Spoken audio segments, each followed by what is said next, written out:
you considered the messages your outfits send? What do you think your clothes say about you? See, style is about the clothes, but it's not really about the clothes. Every day you make choices about what you're going to wear, but what are you communicating? Welcome to Above and Beyond Style. I'm your host, Maria DiLorenzo, and in 2019, I founded MFD Style, where I provide a unique, intuitive approach to personal styling for those ready to embrace a more meaningful look. With this podcast, I'll uncover key elements of where spirituality, psychology, and style intersect, revealing how you can make intentional wardrobe choices that reflect who you really are. So let me ask you, are you ready to transform into your authentic self? Then it's time. Come with me on this journey, and together we'll take your style above and beyond style. Hey everyone, welcome back to Above and Beyond Style. It is always lovely to have a new episode for you, and interestingly enough, I am coming to the end of season 2. I can't even believe it.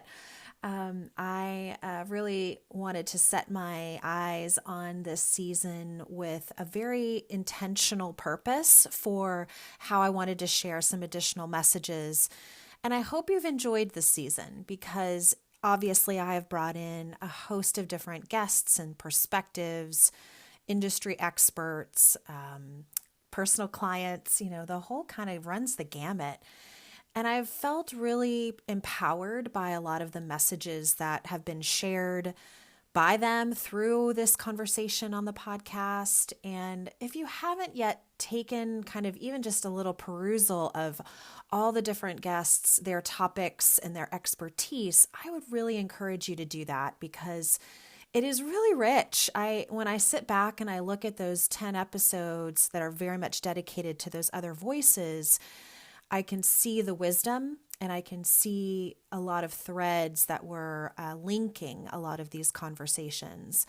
And I've sort of toyed around with doing an episode, and I might do that at the beginning of season 3, about sort of the lessons that I garnered from this season 2, because as the host, I found it to be such a privileged position to be listening to all of these different interpretations and the ways that these women are leveraging style, making important choices around their style, and being really mindful of some of these deeper level messages about what style can do for them in their work and in their business and even in their personal lives. So I just feel like there was this little treasure trove of insights and ideas. So if you are a podcast listener and likes to binge, I think this is a wonderful season to binge because there is just so much there.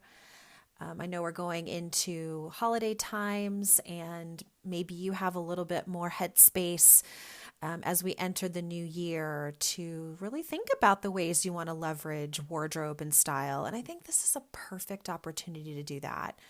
We'll talk in the new year probably about some, the every common New Year's resolutions, and a lot of people go into that with sort of a refreshed idea and perspective about how they want to live their lives and, what are some different behaviors maybe they want to embrace to support their life on a better level.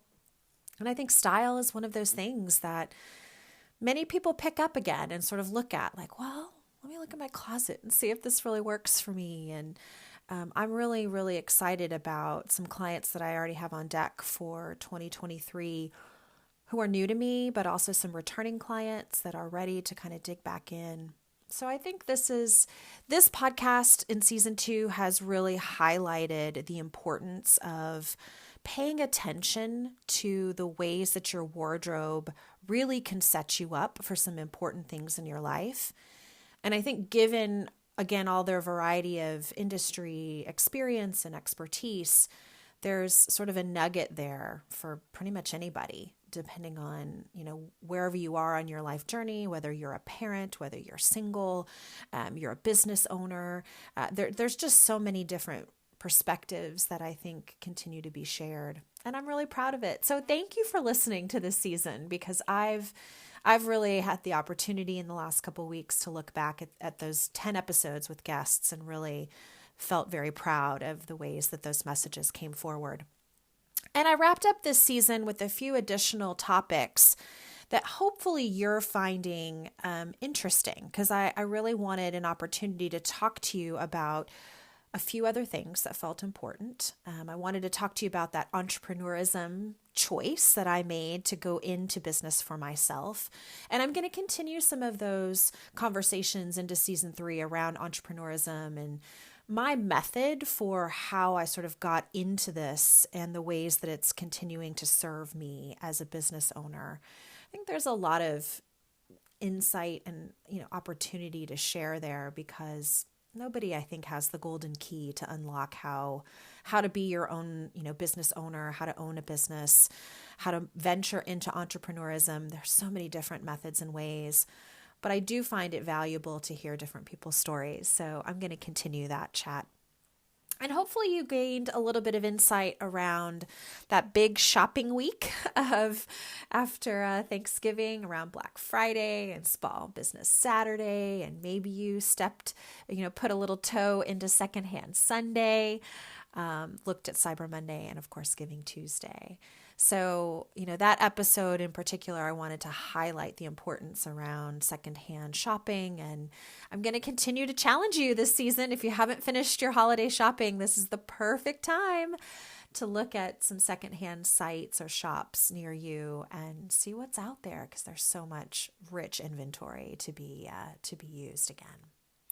And then last week, I talked about this psychological game of women sizing. And it was an important topic for me to really highlight just all the various messages and emotions and sort of ideas that are out there around women sizing. And I thought it was important to sort of set the tone for this topic, because it felt so important to me. And I had been witness to so many people who have struggled with the variation in women's sizes and how it's made them feel about themselves.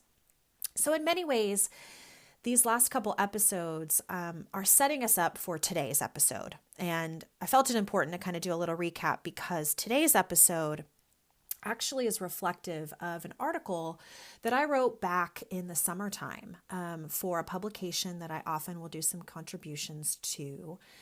And it gave me a moment to really dig into a topic that I think gets highlighted, and certainly got highlighted in last week's episode around that psychological game, around the concept of shame. And shame being an important emotion that I think often gets surfaced when people are talking about their bodies or are engaging in style or in style conversations. And so I wrote this article about really learning how to release shame and reclaim those self-loving behaviors. And I wrote it for a spiritual or religious publication. And so it's going to have some undertones to that I will share with you. But I thought it would be important to sort of recap that article, because I felt like there was so much more to be said. And of course I had a word limit and a character limit to that publication. So not everything could get included, but I did feel it important to sit with you today and talk to you a little bit about this shame emotion and really start to unpack. I've identified 4 different scenarios that are relevant to these wardrobe shame kind of circumstances, and where I think there's some real opportunities there to transform some of those behaviors. And using my words and my language, this is going to be like a spiritual opportunity. Not everybody might resonate with that, but as you know, I'm really about the intersection between style, psychology, and spirituality. So all of these pieces are intertwined for me. And I think it's really important that we look at these with a particular eye and lens, because I do really think there's some opportunities for transformation here. And I don't know about you, but going into a new year, I sort of love that opportunity to look at my life and what this last year has been, and where I can really hone in on those pieces of growth and development and healing, because, anytime we're connected with our human experience, there's going to be some trauma, there's going to be some woundedness, there's going to be some angst there that we have to learn to overcome. And I think there's an important role to play through style to help anyone really get to that place of healing. So that's today's topic. So let's dig in, because I really want to give you a better understanding of where I'm going with this. So I talk a little bit about shame. Shame is such a tricky emotion. And I'm finding it, the older that I get, that it holds a great deal of power over us. And maybe you know that feeling of falling short when the stakes seem high, or embarrassing times when you wish you could kind of pull out that invisibility cloak like in Harry Potter, right? And disappear. I think the human experience is full of moments that can leave us feeling less than, disappointed in ourselves, or, to be honest, just unworthy. And so we've collected this lifetime of moments that perhaps have brought us shame, and so that we live disconnected from a really essential truth, that our shared humanity is also a shared essence of divinity. And I believe that we each hold a very unique divine spark that lives within us. And you'll hear me talk about it as spirit or universe or God or creator. And that divine spark, I believe, is an opportunity for us to notice the recognition of that in and of itself with each other, where our self-love can actually unlock and perhaps dissolve some of that shame that we've all held in our lives. And I really feel like there is an important lesson here about where our connection with self-love can really release the hold that shame has on us. As a wardrobe consultant, I really bear witness to a lot of people's shame. When we talk about bodies and clothing, and I often find that when shame rears its ugly head, I find this desire to want to help them make a choice about how to transform these seemingly painful moments into these opportunities for growth and healing. And that's sort of where I wanted to talk about these 4 scenarios that perhaps might be useful for you. And one in which I think is very useful at this time of year, where gift giving is a very common practice. And, I think one opportunity, so let's talk about this first scenario, which is that gifted clothes, sometimes we keep gifted clothes that we don't like. And I am quite sure that resonates for some people, because we all received gifts from loved ones that, may or may not hit the mark. And I will say gifted clothing can be a bit of a wild card for lots of different reasons. But I think when we're afraid to admit that we don't prefer an item, I find that we often may not speak the truth of that for fear of hurting someone's feelings, right? Or, seeming ungrateful. Or maybe we choose not even to give it away because I've heard this many times for people, that there's a fear that the gift giver might ask them about that item. And if they can't somehow produce it or show them or whatnot, we can, sheepishly claim like, oh, I wear that all the time. But we're not really wearing that item all the time. And I think what I've noticed in those moments about uncovering or sort of covering up our own truth to help protect someone else's feelings, it's created this inauthenticity that allows shame to come to the forefront. Because shame exists when we can't tell the truth. Like, the thought is like, I can't tell her what I really think of this item, right? Shame that the gift giver didn't actually give us something that we like. And so maybe that belief or that thought is like, am I being too particular? Like, am I being too finicky about, the thing that I want? Or shame that we actually alter our beliefs to meet someone else's good intentions, such as like, I must be a terrible person for not liking this thing that they've given me. So do you see here where Clothing, gifted clothing is an opportunity sometimes where it gets a little tricky. And I think sometimes when we alter our beliefs to meet someone else's good intentions, what we're doing at the essence is changing who we are and what we feel to protect somebody else. And that feels a little bit like a slippery slope to me. I think by quieting and suppressing your own opinions, this is not an act of self-love. But learning how to speak the truth with care and compassion can be. So let's put ourselves back in that scenario where we've gotten this gifted item that we don't really like or we're not really going to use. And perhaps you could say something to the essence of, thank you for thinking of me with this gift. Maybe the style, the color, the fit, the fabric, whatever, isn't my preference.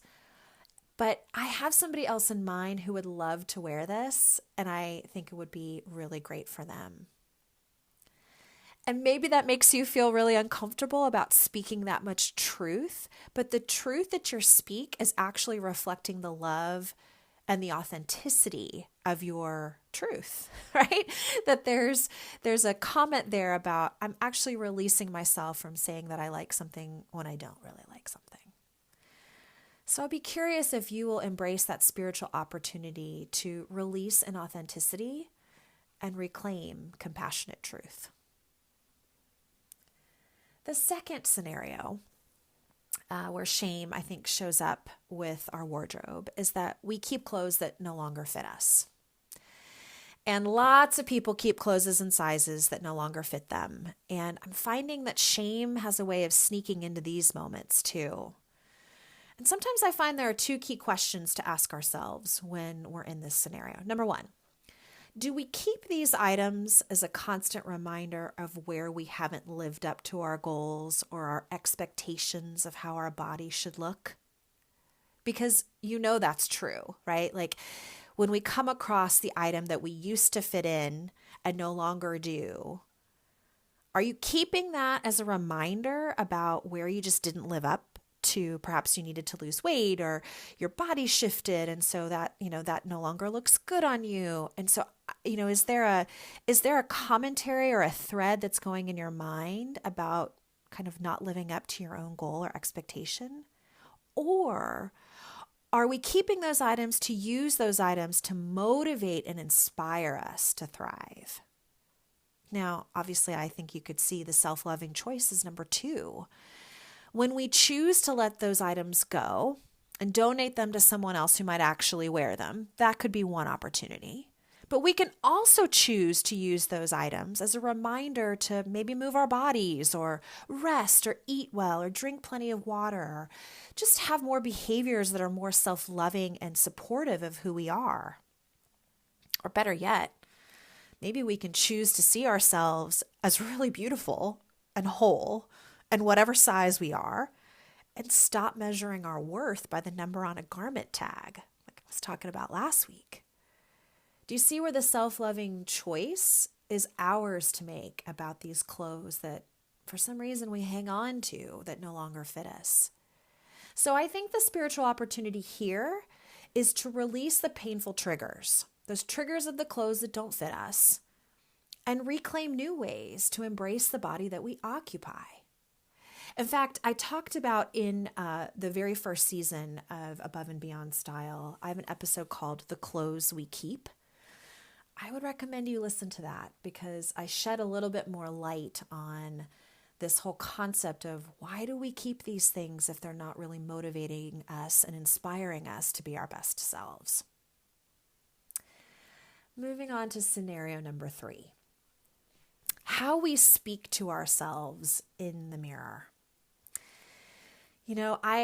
I'm felt guilty of this too, about that inner voice that we have sometimes can be pretty cruel. The things that we say to ourselves when we're looking in the mirror, I think sometimes can rival that relentless school bully, right? I've seen clients who can barely look at themselves in full-length mirrors because of the shame they feel toward their bodies and the messages that they're saying to themselves when they're looking at their reflection. So I'd like you to take a moment to notice, what do you say to yourself when you look in the mirror? Is it something you'd gladly repeat to a loved one? Does it make you feel confident and proud? The messages we say to ourselves matter. In fact, it's scientifically proven that a repeated narrative reinforces a neural pathway in our brains that actually links the message with the emotion that you feel. So, if we speak of self-love, we will feel self-love. So I think that spiritual opportunity for us in this is to stand in front of the mirror and release the false narratives. Let go of those things that you say to ourselves about how we look and how we feel that are beating us down and breaking us down, and reclaim those messages of self-love. In fact, again, hearkening back to season 1 of Above and Beyond Style, I have another episode where I talk about shifting the self-talk narrative. Maybe you need some ideas around how to reframe some of the things that you say to yourself when you look at yourself in the mirror. I think this is a really important behavior to think about and to get practiced at to be able to really start to reclaim some of these self-loving behaviors. And finally, scenario number 4. And this is one that comes up a lot where shame, I think, rears its head. It's about the money we spend on clothes. You know, when I conduct a closet review, it's pretty common to come across items with tags still on them. And I will hear people say how bad they feel about their wasted financial resources. Now, I am not excluded from some of these scenarios here. I've seen people in perpetual cycles of buying and returning clothes that just keep them feeling shame and shame again and shame again over money spent. And so we have this really interesting dynamic and relationship with money and the clothes that we own. See, I've come to understand when we don't live up to an expectation, like not wearing an item as often as we thought that we would, right? Or maybe we become consumed by a feeling like, I'm really foolish for spending this much on this item. I think sometimes then we risk placing too much emphasis on the outcome of the choice versus simply owning it and forgiving ourselves and moving forward. Because I think we carry expectations and feelings about money that overshadow our practice of self-love. We become burdened by our shame, believing that we somehow failed ourselves because of our spending habits. I think it's important to really embrace more compassion and forgiveness for ourselves, regardless of the choices we've made or the money we've spent. See, I think when we can step back and simply say, okay, I'm not wearing that item. It is a bummer that we didn't, end up getting what we, should have paid out of it and, that price per wear concept. But I think there is opportunity there to release the shame of how we've used our resources and reclaim an attitude of forgiveness. Like, we're not perfect. We don't make these perfect decisions all the time. And so maybe we spent money on clothes that we're not using, and maybe that feels like wasted money. But I've learned in my own spiritual practices that money is like an infinity sign. It comes in and it goes out, and it comes in and it goes out. And when we have a healthy relationship with money, perhaps then we can release ourselves of the shame we might feel about overspending at times. And trust me, I am saying these messages to myself just as much as I am to you. See, I think shame doesn't have to have such a powerful hold over us. These feel like really common wardrobe scenarios that I've come across in my work, and helping you perhaps come to a clearer idea about the ways that we can reclaim self-love as we look at our wardrobe. So let me just recap quickly about the scenarios and where I think the opportunities are for you. And maybe this will be good food for thought as you go forward and as you're thinking about your wardrobe and all the ways that maybe shame might show up for you. So remember, scenario number 1 is about the gifted clothes we keep but we don't really like. And I think the opportunity there is to release that inauthenticity of saying things like, oh, I love this, when you don't really, or I can't wait to wear it. I'm a terrible person for not liking it, when that just isn't true.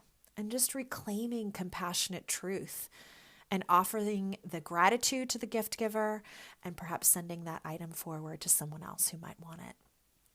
Number 2, the clothes we keep that no longer fit us. Again, that spiritual opportunity is to release whatever painful trigger that item might cause for you about not living up to your fullest potential or value or worth, and reclaiming the new ways to embrace the body that you have, the clothes that do fit, and really encouraging you to embrace and own that. The third scenario was about how we speak to ourselves in the mirror and really releasing some of those false narratives that creep in when we look at ourselves about, I don't like this about myself. I don't look good. This is not pretty. This is not, look at that ick on my body. You hear all the things in our own minds, and we have an opportunity to intercept those messages and reclaim new messages of self-love and worth and value. And then lastly, when we spend money on clothes, releasing that shame of perhaps how we used our resources and just reclaiming an attitude of forgiveness and moving forward. See, everybody, these are important lessons that I think when we can strip ourselves of the shame that we can sometimes carry about our clothes, we have an opportunity to really transform how we feel about ourselves through this medium of clothes. And maybe it seems silly or foolish to you to be thinking about clothing in this way, but I'm telling you, there's a lot of deeper level messaging and work that goes on here when we get dressed, when we put these items on our bodies and we enter our world. And I think when we have the consciousness and the awareness to really grapple with some of these deeper level messages like shame and sort of turn them on their head, flip them over and say, where is an opportunity for me to utilize this to become better, to heal, to grow, and to release some of that angst over the shame that we maybe have felt? So this was an important episode for me, and actually really important to end this season with this message, because I felt like there was spiritual opportunity through so many of the lessons that I heard and you heard throughout this season. And so as you go forward into the holidays, into the new year, I hope you'll step back, maybe just for 5 seconds, and see the ways where you can really embrace a more authentic and true you and allow that to shine in the world in a way that perhaps you haven't done before and perhaps you're really ready for, because I do believe clothing can do that for you.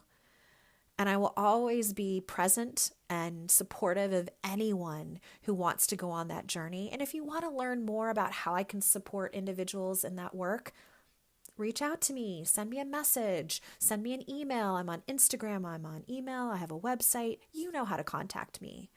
I always leave it in the show notes, so if you need more information, you can find more there. But I just want to leave you with this little nugget about letting go of these like lower level emotions like shame, where we carry about ourselves, and just open up to the belief that we're good and worthy enough to live a full life. And we can do that through clothing and our choices through our clothing. And I'm really excited to continue sharing my thoughts and my journey with you going forward. Have a safe and happy new year, everyone. I'll see you soon.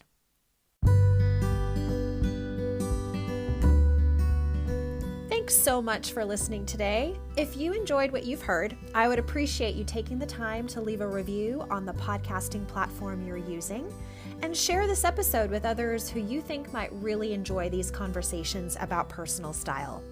For more information all about MFD Style services, you can find me on the web at mfdstyle.com, on Instagram at mfd_style, where I post almost 5 days a week, or send me an email at maria@mfdstyle.com.